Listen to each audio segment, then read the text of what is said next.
Okay, Hadi. Okay, so hello, hi, good morning, good afternoon, good evening, wherever you are. Thank you for joining us for this week webinar, the Geoscience and Geoenergy webinar of 5th of May, 2022. We are progressing through this year very fast. It was like yesterday we started the New Year type of webinar. Now it's already May. So we today we are pleased, delighted, and honored to host our colleague, Dr. Rachel Gavey from UK. And I say from UK because she belongs to many organizations and she has a very dynamic career. So I need to go through a little bit to introduce her fully to some of you who don't know her already. So Dr. Rachel Gavey has a varied background from oceanography, sedimentology, and climate risk to exploration geology and sustainability. I think that already tells you a lot about how dynamic her career has been so far.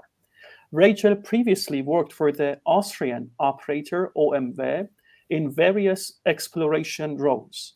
She now runs two businesses based in the UK focused on the low carbon energy space. We are going to send a link of the initiative here in the chat box to you. And also another one, which is oil and gas ESG and emissions reduction advisory. Again, the website address, we will just post them very quickly here in the chat box. As a VP for the Scottish Energy Forum, Rachel enjoys engaging in discussions across a wide range of energy topics and has a keen interest in how we can increase the diversity of individuals working in the energy industry. So, as a diverse energy lead, being busy with many businesses and also public service, we are delighted and pleased to have you, Rachel, here with us today. And thank you for graciously accepting our invitation, despite, I would say, when you have many activities, you will be super busy. We have hard time bringing our colleagues with one business. Now you have 3-4 engagements. And so we are excited that you are here with us today. To the audience, please note Rachel's lecture will last like all of our distinguished lecturers about half an hour, and then we hold the discussions. Sebastian will go through your questions, and please do feel most welcome to type and text your questions anytime you feel appropriate. Do not wait till the end of the talk. Your question will trigger other questions, and it will cause a kind of a good dynamic, especially to engage with each other and have Rachel's comments on your questions and concerns or feedback. Without any further ado, the stage and bandwidth, the screen actually is all yours, Rachel. We are very much looking forward to hearing your lecture. Thank you so much. It's great to be here. Thanks for inviting me. And I do work for two different businesses, and I'm here today with Sustainable. So that's very much sort of the low carbon emissions and sustainability side, but talking about a very wide topic which actually covers all the different projects and work that I get involved in. So thanks for having me. So I thought I would start today with a bit of an introduction. I work alongside some fantastic people across the businesses that I'm involved in. Sustainable was set up by myself and Dr. Rosalie Constable last year. And we also work alongside Alison and Gavey, amongst others who help us on various projects.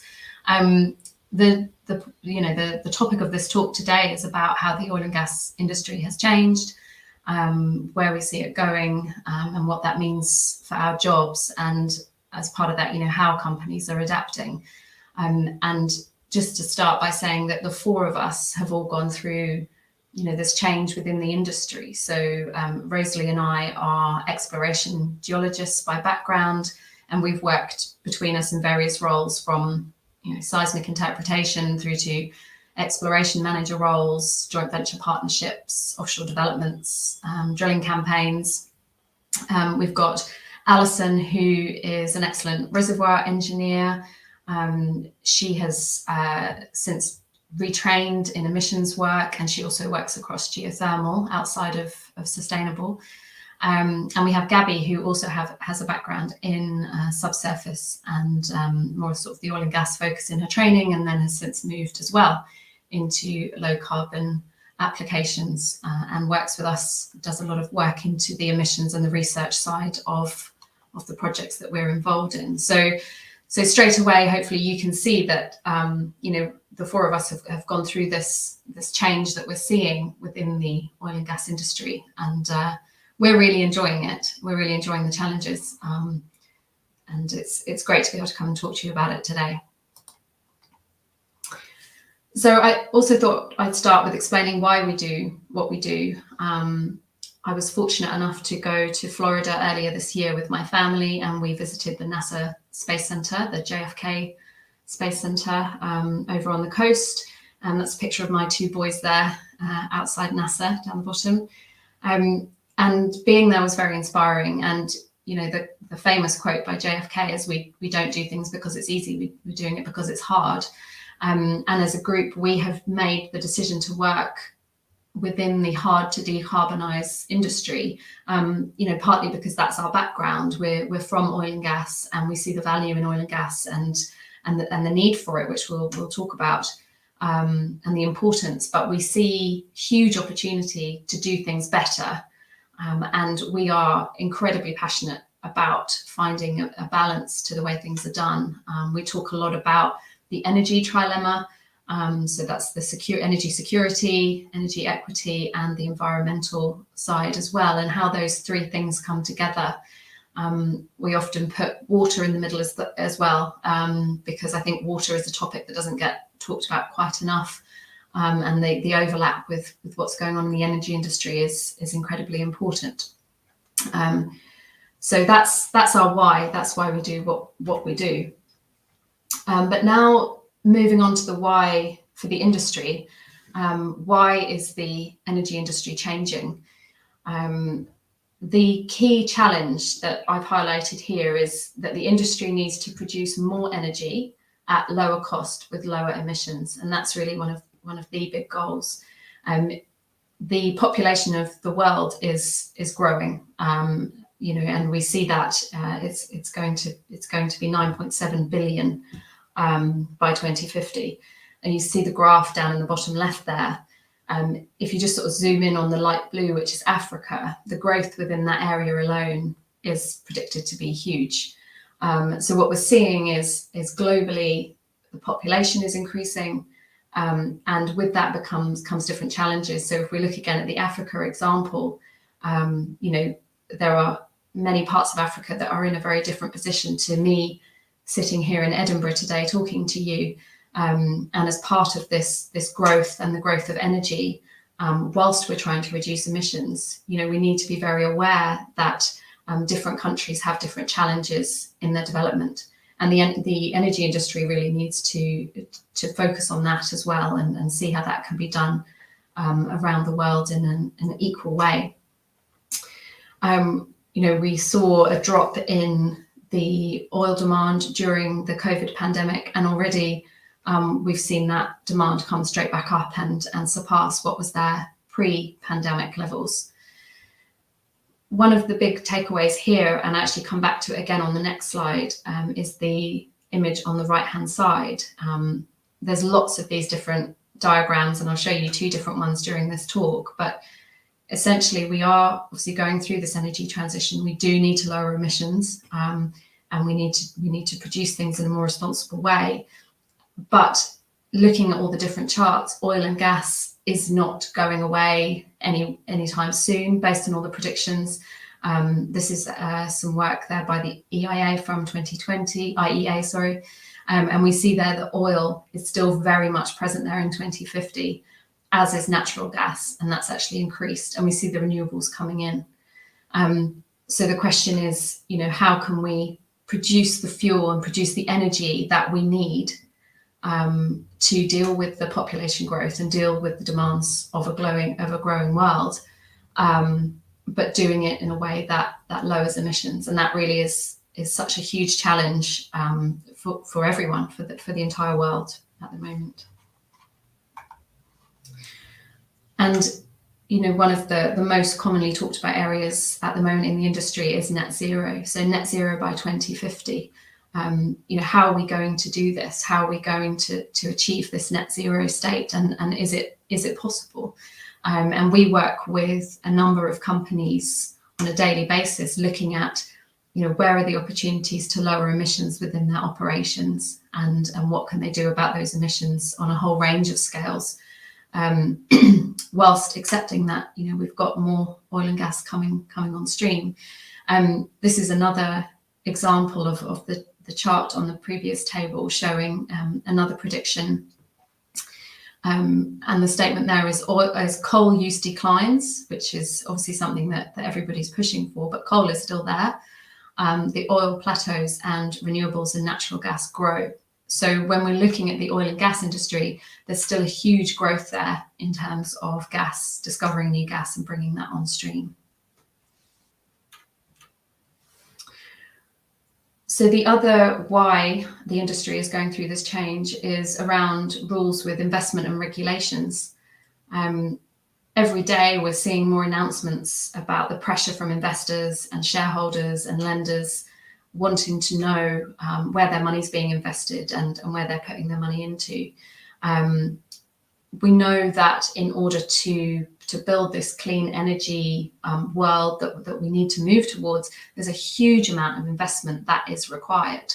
And we're seeing headlines of lots of companies investing in this area, and a lot of that's coming from the existing oil and gas companies as well. We're seeing investment in the North Sea, which covers oil and gas, but also transition technologies and developments as well. And the chart down in the bottom left, it shows some of the clean energy investment that's needed in the net zero pathway. And this comes again from the net zero by 2050 document by the IEA, which is an interesting read. I would highly recommend you go through that and see what you think of it. But you can see there these investments coming in. There's a massive amount going into electricity generation. There's a huge amount going into the end use. And where that investment is going to come from is really key. And then when these companies are asking for investment, they're being required to show what they're doing to work towards net zero and lower their emissions. So that pressure is coming onto them from that direction as well. Another big reason that the industry is undergoing change is around the social license to operate and also its employees. So when we talk about social license to operate, we're talking about the community's perception of the acceptability of a company and its local operations. So companies now, no matter how essential their product is, such as oil and gas at the moment, they're still being challenged to prove the benefits that they're providing. And we're seeing more and more of that. The headlines on the right-hand side show, some of the topical discussions in the last year or so around this social license to operate. We're seeing more and more shareholder rebellions coming in, and there's groups forming, to get into these larger companies to try and make a difference from being within them. There's a huge amount of press on this at the moment, and companies need to respond to that. And one of the reasons is that these challenges that are being seen is working its way into how employees feel as well. There's definitely less excitement for students and for graduates and for other people to move into the industry at the moment and to stay there. There's a lot of sort of moral discussions going on as well.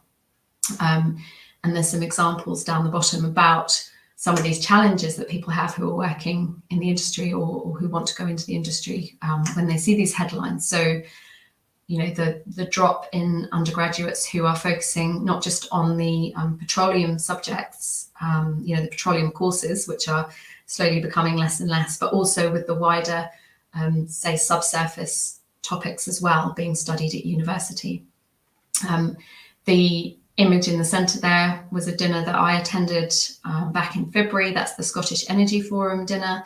That we had a number of protesters outside, and Also, we had the big event in London with the Extinction Rebellion protests, directly speaking to the employees of those companies. So in terms of a big challenge for the industry as well, it's about making their companies a place where people want to work and feel that they're proud to work there. So, we see the most success in companies who are actively looking at how they can change their business model and looking to move into other areas and take up the low carbon options. So the big question then for the companies is how they're going to do this.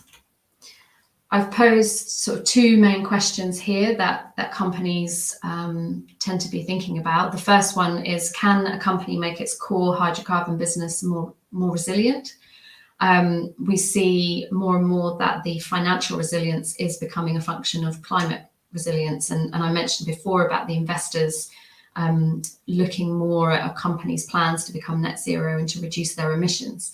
And so, that's impacting the businesses, it's impacting how they raise funds, and it's impacting how they get investment to carry out the projects that they need to carry out. There's a big demand for companies to report more on what they're doing and also to standardize the reporting that's being delivered. And we spend a lot of time talking with companies about what they're going to report and how they're going to report. And that's still a growing area. There's still lots of variations around how that's done. The other big question that I think nearly all the companies are looking at is, should they expand into a low carbon business? Is that the right route for them? And if so, how do they go about doing that? And there's sort of three main groups of companies now that we can sort of put companies into these groups. There's the integrated energy players. So that's where they're keeping their core hydrocarbon base, where they're generating revenues, but then they're also looking at opportunities in the low carbon market. So we see companies such as BP, moving into renewables, making huge investments in renewables, looking at options in bioenergy, energy services, hydrogen. Obviously there's the big discussion about carbon capture and storage, and using that to benefit the business.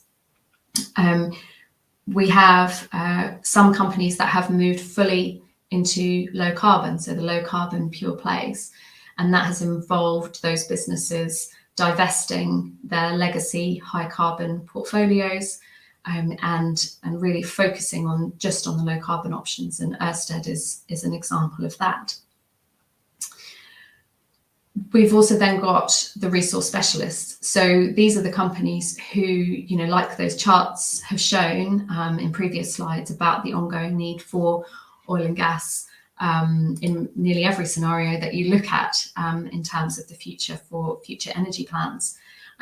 There are companies who are sort of sticking with that and saying that they can carry on producing hydrocarbons, and they're the ones that are having to look also at how they reduce those emissions and become more sustainable and make less of a bad impact on the environments that they're working in. And there's some huge questions about how they can do that.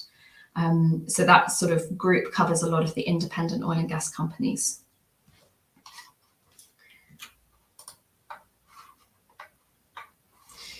So some of the work, or a lot of the work that we get involved in through Sustainable is around emissions and environmental impacts. And this is the sort of E focus that people talk about. So, we work in ESG, which is environmental, social and governance strategies for oil and gas companies. And the E, which is the emissions part mainly, is a huge area of focus for oil and gas companies.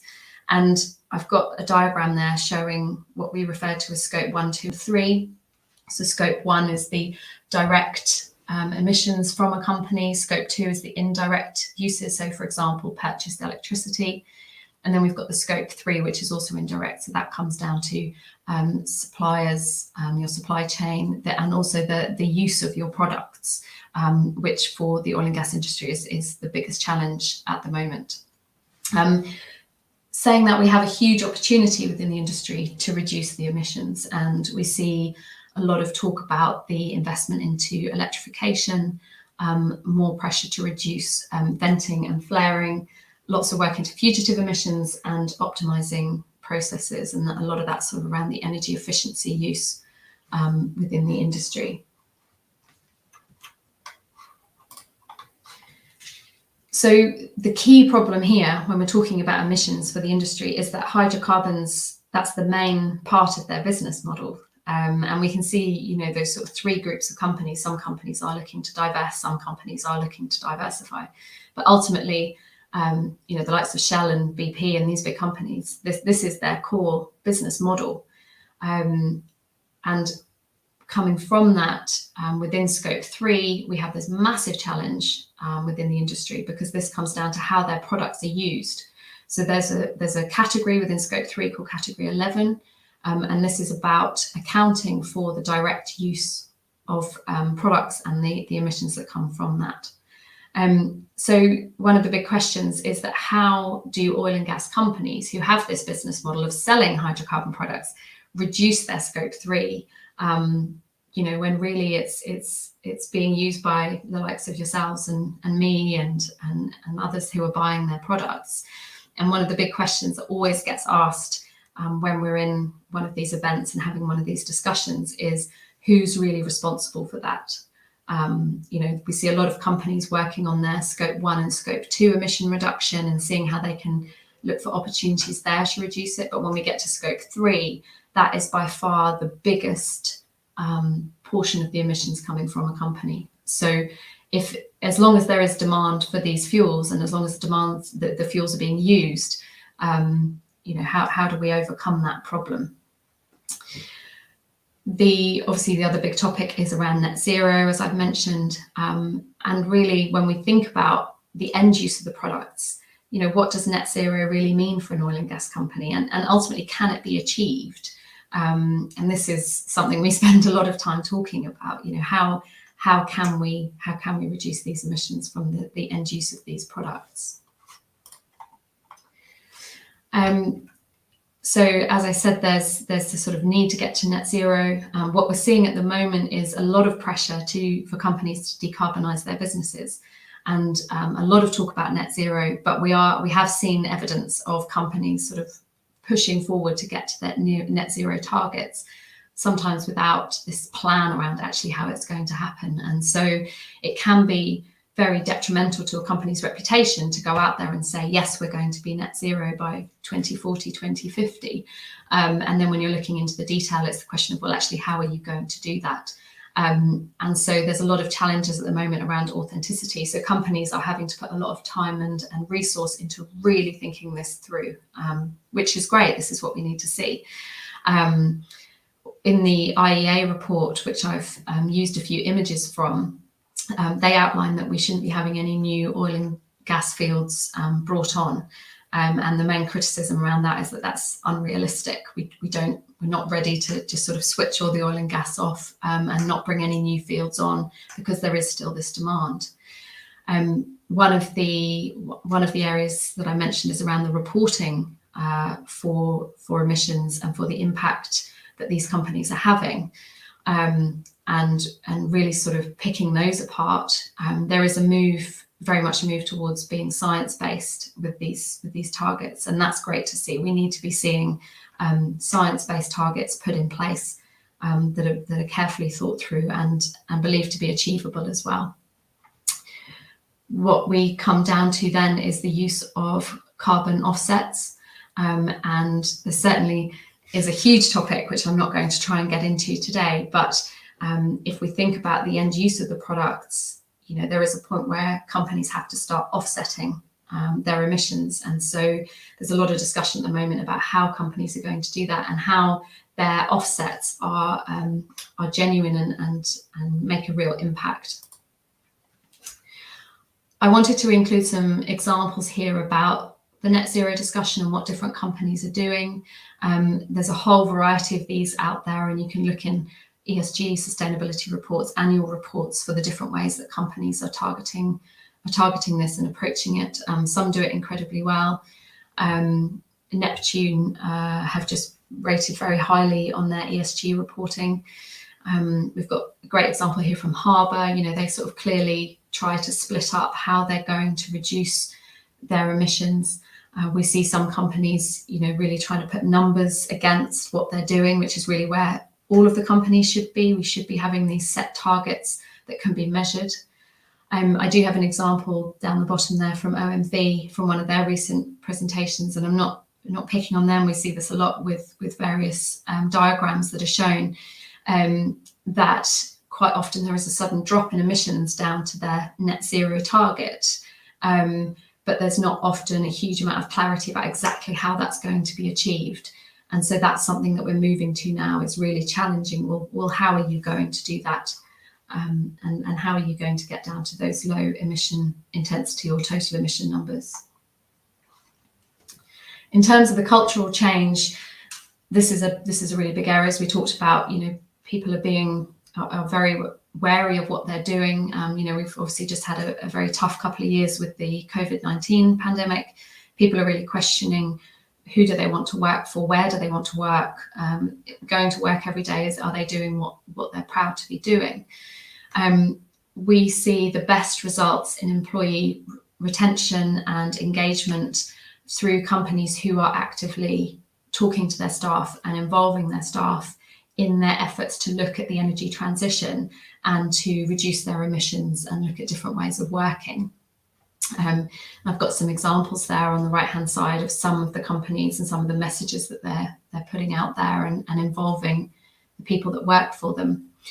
Some of the key things that we see companies doing is that are successful in this is being really consistent and being very honest. Honesty is a really important part of the whole energy transition and the reduction of emissions.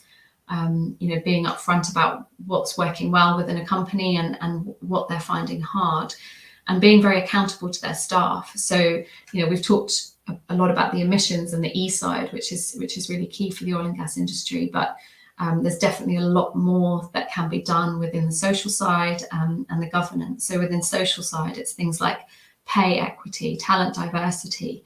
Do you have a good team culture? Are you a good place to work for people to turn up to work every day? There's work, there's lots of success where companies give their employees time to be involved in training on things like sustainability and emissions, to volunteer on different initiatives that the company supports. So if you can do those volunteering during your work time, and if you can do that training during the work time, the company is telling you that it sees it as an important part of your job. So that's also improving the culture and the awareness of really where we all need to be going. So the key message really is for the companies as we're moving forward through the energy transition and through the becoming more climate aware as companies, really trying to be a company that is making a positive impact, that's doing good things, and that people can be really proud to work for. We talk a lot about the impactful transition. This is one of the slides that we talk to our clients about, and really the messages here are about putting in place things that really make an impact, being honest about what you're doing and transparent, whether it's reporting on your numbers, whether it's the activities you're involved in, being open about what you're doing and what the real impacts are, and being specific. We've talked about some of the examples of companies, seeing more people putting numbers against their targets. Equinor would be a good one to have a look at for an example of how that's done, really clear numbers and targets that they can measure themselves against. Consistency, and one of the things that we we talked to lots of companies about is their leadership from the top. If you're working for a company where your executive team and your board and your senior managers are really pushing for the company to become more sustainable, more ESG aware, to be looking at opportunities in low carbon solutions, and then that sends a really powerful message to the employees that this is important to the company. So we've gone through the why the industry is changing and the challenges, obviously at quite a high level. And so one of the questions then is, well, what does this mean? What does this mean for the people working in the industry or who want to go into the industry in terms of future jobs? So we're seeing employment has been changing in the industry, and we've seen that. And I sort of split this into the two key drivers. So there's the employee-driven side of it, and we've talked about the moral choices. Do you work in the oil and gas industry? Are you okay with doing that? Are you proud to do that? And there's definitely less of a motivation to go into the industry than there was before. On top of that, we're seeing, especially over the last couple of years, a lot more emphasis is really being put on the quality of your life, spending time with family, where you live. Do you need to live in a big city? Can you live further out? There's also an area around the perceived risk and longevity within the oil and gas industry. We see the downturns, we see layoffs. And so people see that as maybe not the most secure industry to be in. We've mentioned about there being potentially less interest from graduates joining, and the impact on the university course uptake as a result of that. And we are seeing, due to this change of perception of the industry, there is more of an appetite for younger people to start going into the renewable energy side of things instead. There's also the industry-driven side. We've talked about, COVID. We've talked about we've had lots of oil price downturns, so that results in layoffs. There's obviously been a huge shift to remote working, which has impacted the industry. In terms of reducing emissions and becoming more energy efficient, we're seeing more around the digitalization side and automation of processes. So there's a change there for employees. When you have an oil and gas company and there are cuts to budgets, quite often we start seeing that in the exploration and the new ventures budgets, first.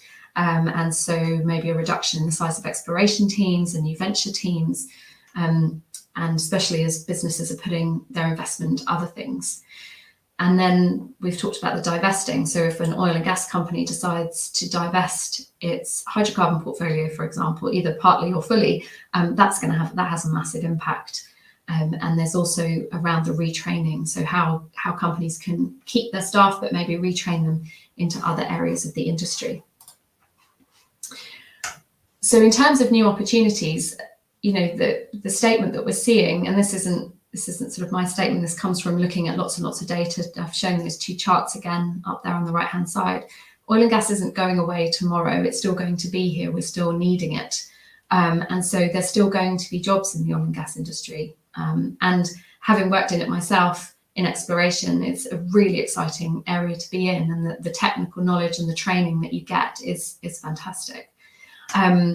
We're seeing lots of discussions recently here in the UK and overseas as well, but here in the UK about the North Sea. It's become more popular, as I refer to it there. And part of that is around the energy security. We need to increase our domestic energy security due to recent events in the last few months. So now the question is, well, is that translating into seeing more jobs in the North Sea? And if it is, for how long? Another question that's raised is, will the UK have enough trained workers, both within the oil and gas industry and in the low carbon projects, to satisfy that demand? And we've talked about lower uptake with university courses, less people going into the industry for a variety of reasons. All of that is having a huge knock-on effect. So it's going to be really interesting to see how the job situation goes around the North Sea and other areas in the next few years, with all the discussions that are going on at the moment. And I've got some examples there about some of the headlines. This is specifically about the North Sea, about the change in the discussions recently with the North Sea opening up, talking about the taps coming back on, a resurgence, and the highly discussed Cambo project and what's been going on with that. So in terms of what jobs are going to be needed, engineering continues to be talked about a lot. It's highly sought after. Many of the engineering disciplines are very transferable, and so we see that as continuing to be a major area for jobs. I've got geoscience. Geoscience is still needed. We still need people who really understand the subsurface. And we've got developments now in geothermal coming on. We've got CCS. All of that needs an understanding of the subsurface. I've said that it might be less traditional oil and gas skills there. Maybe there's, you're definitely still going to have people who need to be able to do the traditional oil and gas subsurface work, but obviously being able to move into something different with those skills is going to be really important as well. And that comes into that retraining opportunity. So, moving into more project work would be incredibly valuable. Basically getting those skills that will allow you to transfer as the industry changes during your career will be probably more important than ever at the moment. One discussion I have with people quite often who are working within oil and gas at the moment sort of say, well, I want to do something different. I want to move into low carbon. I think I should leave and retrain and do something else. My sort of advice on that is always to look for opportunities within the organisation that you're currently in. Is there room to move within that organisation? Can you make a difference within there? Can you move into the emission side? We've got the example of Alison, who works with us, who moved from reservoir engineering into emissions. And that's a really nicely aligned pathway for her. Working in project management is incredibly useful. Technicians and obviously the more sort of senior management roles as well. Those are skills that you can take with you everywhere. I've got another diagram there from the Net Zero by 2050 report, and that shows their estimate on the global employment in their net zero pathway through to 2030. And you can see that there's big growth in electricity, and then we've got losses in coal and oil and gas, but we're still seeing those oil and gas roles there in their predictions for 2030. And then on the left-hand side, I've just highlighted some of the sort of most talked about roles in terms of being involved in something that's very transferable between the oil and gas industry and the wider energy industry as well. Offshore skills are still going to be needed. We've got huge growth in offshore wind at the moment. Environmental is a really big area. So in terms of environmental impact assessments, that's a very transferable skill across every development that needs to be done. So there's plenty of transferable skills there. So I think I've just within my half an hour time there.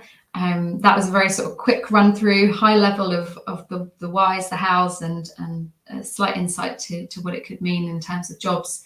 Be very happy to take any questions. Thank you very much, Rachel. It was a fantastic talk. I see already plenty of questions posted. I would expect more will come in due time. Otherwise, Sebastian and I will not let you go that quickly after this very nice talk.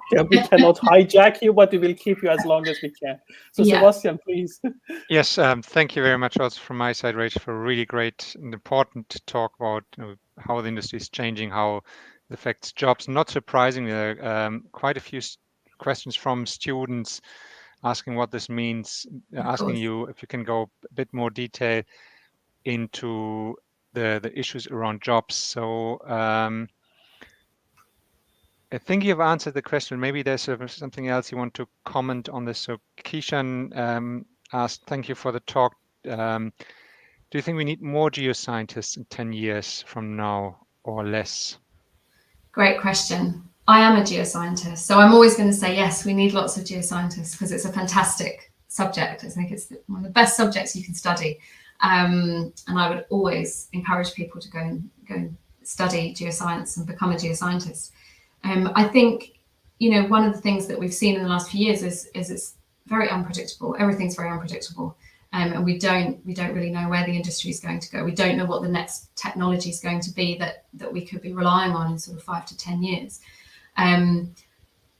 If you're talking about it from a sort of following your passion and an education side, I would always say, try and do something that you absolutely love, because you'll succeed in it if you love it, and then find a way to use that. And we're seeing, as I said, we've still got oil and gas that's still going to be there. We're still going to need people to understand the subsurface from an oil and gas sort of traditional use of it. But we've got geothermal. You need to understand the subsurface for geothermal. You need to understand what's going on. And then we've got the discussions around CCS.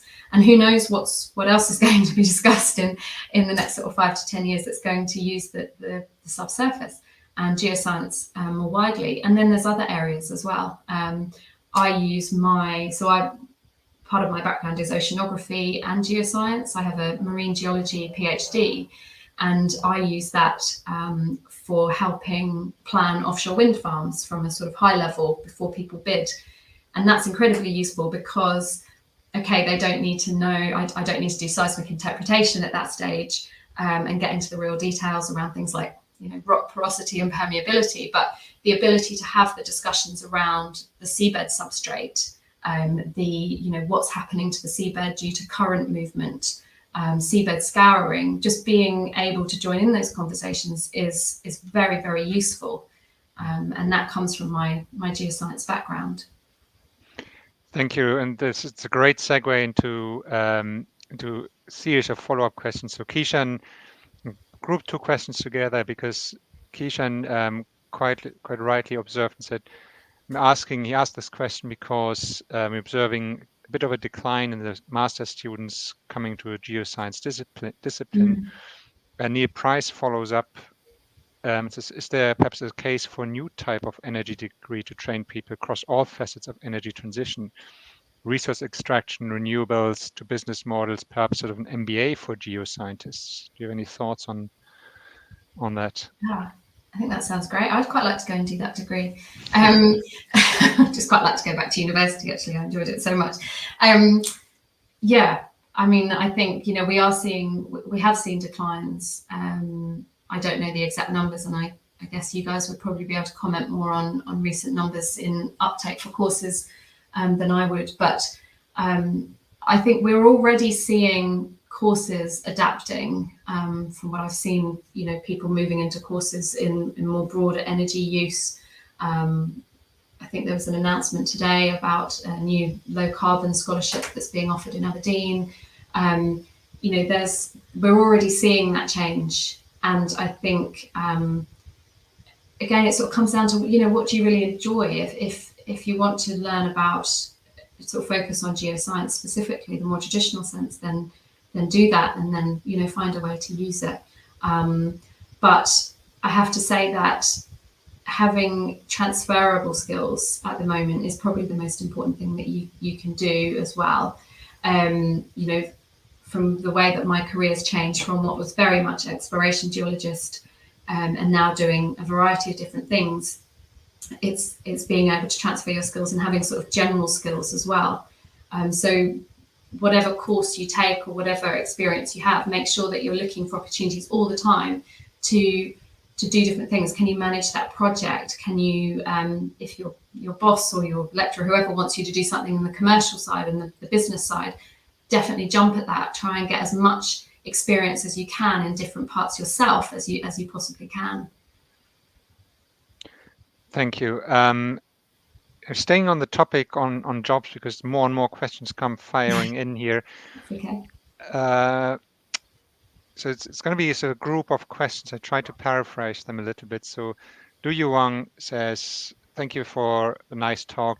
Geothermal is a growing field in the energy sector, but perhaps the geoscience challenges are not as significant for EOR.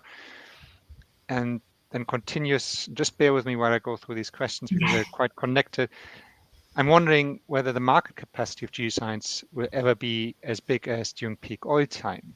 And that links to a very much related question from Yang Suli. Says, thank you for the nice talk. Carbon capture and storage, hydrogen storage, the markets are not there. How are we going to attract the students to study geoscience when there are not as many jobs as before on topics like geothermal, carbon capture, storage, underground hydrogen storage?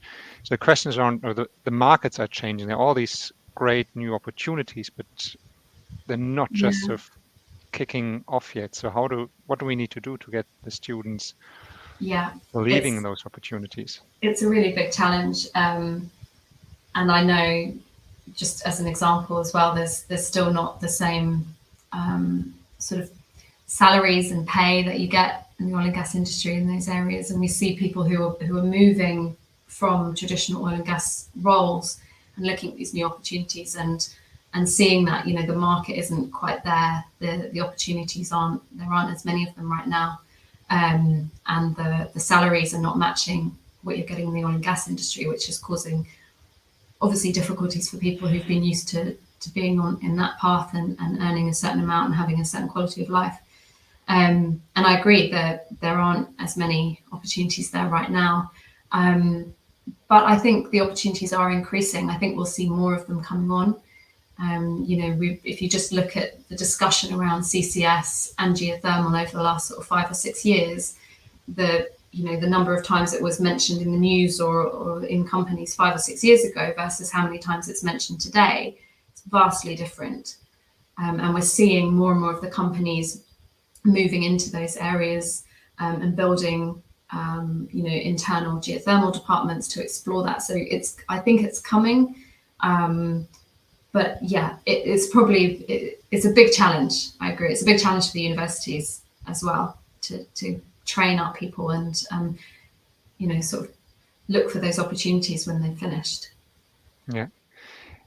You mentioned the being able to transfer your skills and being flexible in your working environment. Kishan comes up, and just need to see that I get the right questions here.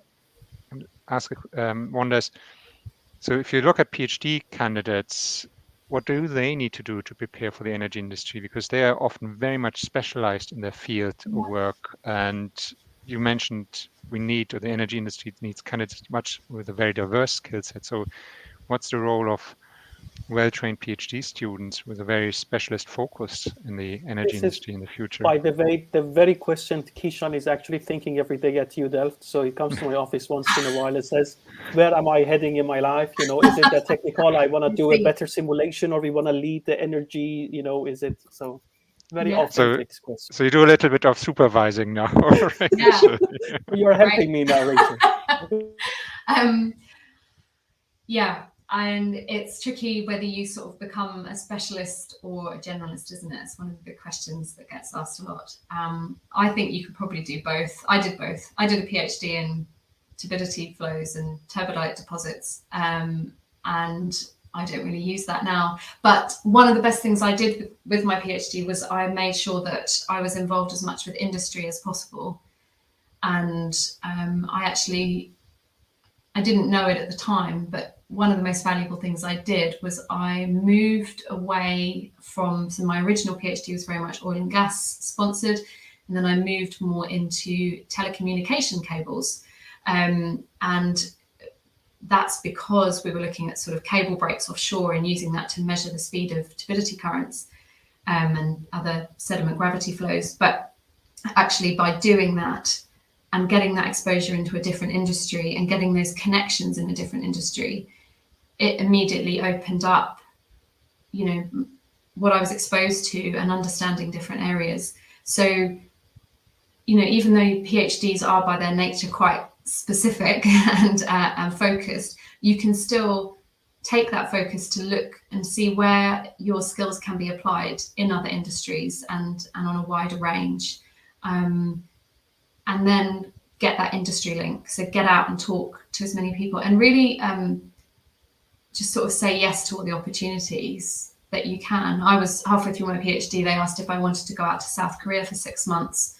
And it was, sort of in the middle of my PhD, I was very busy and I sort of thought, well, no, this doesn't really fit. And I ended up doing it. And, that experience again opened up more opportunities because I made those connections when I was in South Korea. And those connections always sort of come back. You never know when you're going to need those and when they're going to be valuable. So yeah, so connections, see where your skills can move between industries and get out into the industry, whichever industry you're in, get out there and talk, do presentations, meet with people, have coffee as much as you can so that you can start finding out more about where you can apply your skills. I am delighted to hearing this because we agreed with Kishan to have him for 3 months working for Schlumberger to just see other places. So so you made now the pressure is a little bit now lower on my side. So we reached the same advice that you just gave. So Kishan, wrap up. You can go. Just do it. And perhaps just anecdotally, a lot of the PhD students that I have supervised, quite often they work now on fields that are somewhat related, but certainly not at the core of what their PhD was about. And a good friend of mine who actually continued the PhD topic that I was working on. So you look at hydrothermal systems under the seafloor.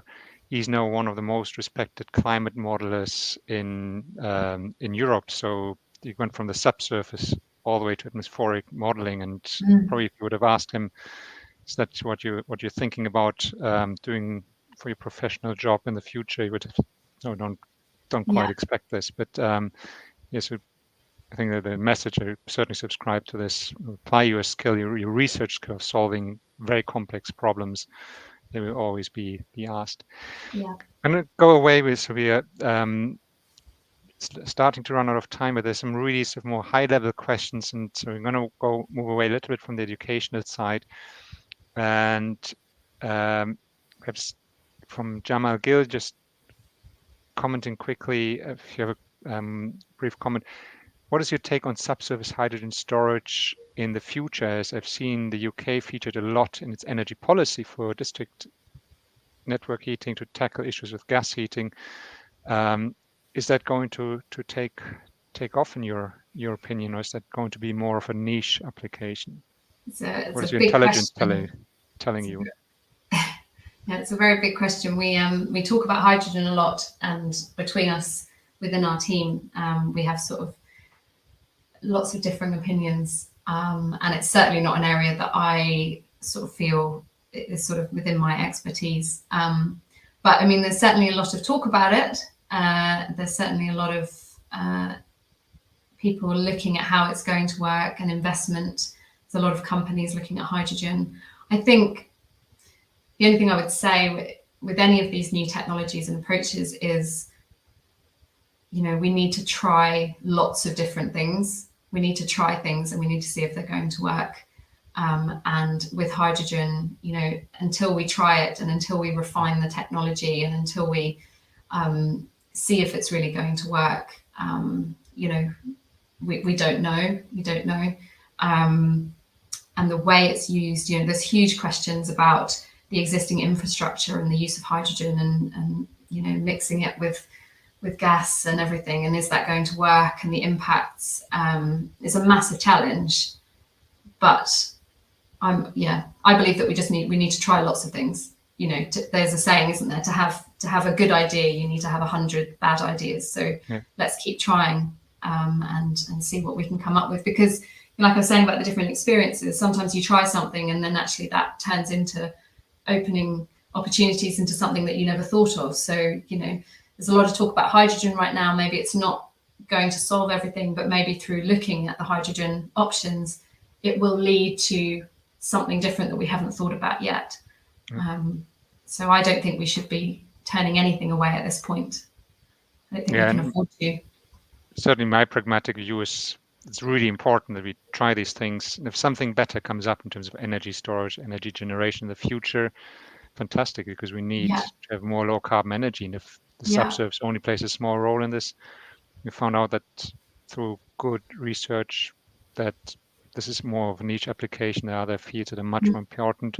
That's great, because at the end we want to save the planet. And it's definitely one of the concerns with CCS is, you know, is there something different that's going to come along? Is there a different technology that's going to come along that's going to supersede it when there's all this sort of effort and resource going into it right now? And that could happen, but you know, we're not just going to sit here and do nothing just in case that happens. You know, we have to explore everything right now. I'm going to put in one final question. There's still more questions that people have asked, but there's sort of one I think really nice question to close out the talk from Sarah, and says, thank you for the interesting talk. What do you consider the most important factors that could challenge energy transition in the near future? So what could actually derail it? What could derail it? I spend a lot of time looking at behavior around the energy transition. I like to read about this. I don't understand it. I'll say that up front right now. People are very complex beings. But in terms of, you know, how people adapt and how people take on new ways of working and new ways of living, and the behavioral science around that is fascinating. And I think, you know, we already see some of that, you know, with the rising energy prices in the last few months that are, you know, incredible. You know, it's a very serious topic. It's hurting a lot of people financially. it's difficult to then also sort of say to those people, oh, now we need to invest more money in renewable energy and we're going to need you to pay for that through your bills. So there's sort of the behavior, there's the practicalities of what the energy transition could look like for people. Sort of saying, well, flying is bad. If we don't find a solution to reduce the emissions of travel, maybe you should stop flying. People don't want to stop flying. So there's sort of that whole behavioural side as well to all of this, which is really interesting. I think in terms of the actual energy technology itself, one of the biggest challenges that we have in many countries at the moment is how well set up the grid is to cope with all these new renewable energy projects that are going to come online. So we've got also the offshore wind. How are we going to connect all of that into the grid? How are we going to move that energy to the places that it needs to be? That's a massive challenge for the energy industry in the next sort of 5 to 10 years. There's no point having all of this clean energy if we can't get it to where it needs to be. So I say that's quite significant. Great. Well, thank you very much, Rachel, for a really interesting, really important talk, and thank you also for to the audience and for creating such a lively and interactive discussion and Q&A session afterwards. Clearly, lots and lots of questions and that for you. I'm sure that this presentation will be watched by many more students in the very near future, and you might get the odd query by email or LinkedIn as a result afterward. Yeah, that's fine. As you said, get in touch, or as you said, go out, talk to the industry. So students quite often take that quite literally, and so don't be surprised if you get some contact requests from the students.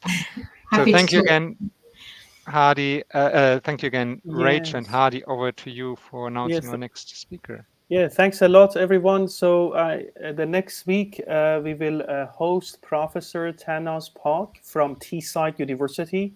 By the way, the first salt cavern used for hydrogen storage was built in Teesside in 1971 and 2. Around that time, it came operational. And since then, it is operational. So that's really impressive. So Thanos will give a lecture about use of reactive nanoparticles for in situ remediation of contaminated groundwater, a poor scale perspective. So until next week, 12 May, stay happy, healthy, and tuned into our channel for another geoscientific and geoenergetic talk. Thank you very much, Rachel. It was a fantastic talk and lecture and discussion. Thank you for having me. Thank you, everyone. Thank you. Thank you. Bye, everyone. Bye.